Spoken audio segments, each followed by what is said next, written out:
সামনের রোজাতেই চলো Ramzan special craft করা যাক। আমার মনে হয় আপনাদের বাসায় এরকম অনেক কাঠ পড়ে আছে। বাই দা ওয়ে, এখন আমি পেন্সিলের সাহায্যে এখানে এরকমটা ডিজাইন করে নিব।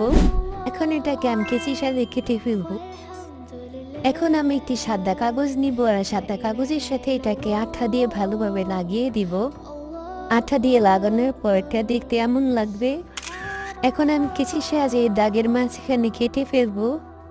এখন সাইড দিয়ে আর যে একটু ডিজাইন করে নিব। আমি জানি এর থেকে আপনারা ভালো করবেন। এখন আমি উপরে আর নিচে এভাবে কেটে নিব। তারপর সাইডে কিছু স্টোন লাগিয়ে দিব। এখন আমি নিচে রামাদান মুবারক লেখা একটি কাগজে লাগিয়ে দিলাম। তার সাথে আমি একটি তসবি নিয়ে নিয়েছি। এখন তসবিটাকে এটার ভিতরে লাগিয়ে সেট করে দিব।